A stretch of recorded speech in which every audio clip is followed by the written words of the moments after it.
और उत्तराखंड में राज्यसभा की एक सीट पर आगामी 9 नवंबर को मतदान होना है, जिसे लेकर भारतीय जनता पार्टी के कई वरिष्ठ नेता राज्यसभा जाने के लिए अपने अपने स्तर से दावेदारी कर रहे हैं। रिपोर्ट देखिए।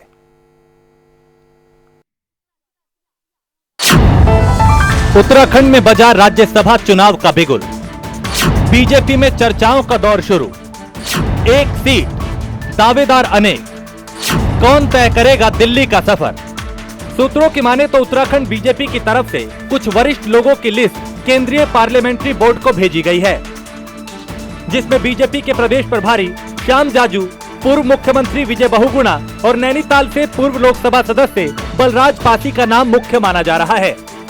बता दें कि इन प्रमुख नामों में श्याम जाजू भले ही संगठन में मजबूत पकड़ रखते हों, लेकिन बाहरी होने की वजह से दावेदारी इतनी प्रभावी बनती नहीं दिखाई दे रही। अगर बात पूर्व मुख्यमंत्री विजय बहुगुणा की करें तो विजय बहुगुणा लोकसभा सांसद से लेकर प्रदेश के मुख्यमंत्री जैसे महत्वपूर्ण पदों पर भले ही रहे हों, लेकिन पार्टी में उनको ज्यादा समय नहीं हुआ। साथ ही उम्र फैक्टर भी आड़े आ रही है।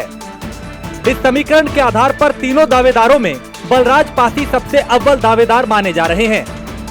बलराज पासी महज 29 साल की उम्र में उत्तराखंड और उत्तर प्रदेश के पूर्व सीएम रहे। एनडी तिवारी को हराकर सिर्फ अपनी राजनीतिक ताकत का एहसास ही नहीं करवा चुके, बल्कि पार्टी द्वारा दिए गए दायित्व का बखूबी निर्वहन भी कर चुके हैं। उत्तर प्रदेश के समय जब भाजयुमो के प्रदेश अध्यक्ष थे, तब वर्तमान में मानव संसाधन मंत्री रमेश पोखरियाल निशंक उनकी टीम में महामंत्री थे।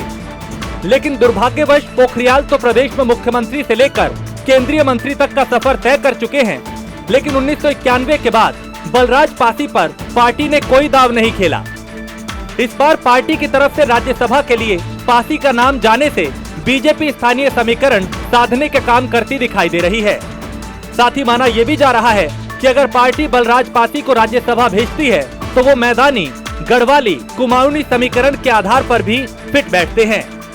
साथ ही बलराज पासी बीजेपी के लिए आगामी विधानसभा चुनाव में मैदानी 40% वोट को पार्टी के पक्ष में लाने के फॉर्मूले पर भी फिट दिखाई दे रहे हैं।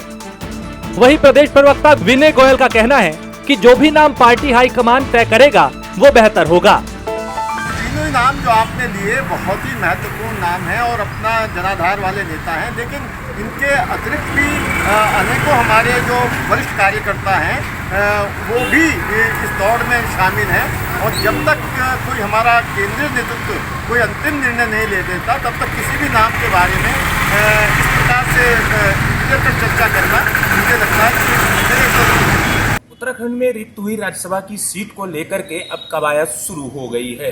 हालांकि ये सीट अभी तक कांग्रेस के पास थी, लेकिन अब संख्या बल के आधार पर अगर देखा जाए तो बीजेपी के पाले में आना लगभग तय माना जा रहा है। अब कवायद इस चीज को लेकर के भी है कि क्या जिस तरीके से कांग्रेस ने अपने राज्यसभा सांसद को एक पैराशूट के रूप में राजबब्बर को इस सीट के माध्यम से राज्यसभा भेजा था, तो क्या अब बीजेपी भी वही भूल करने जा रही है राज्यसभा में श्याम जाजू को भेजकर, या फिर बीजेपी अपने प्रदेश के प्रतिनिधित्व करने वाले नेताओं को इस बार मौका देगी?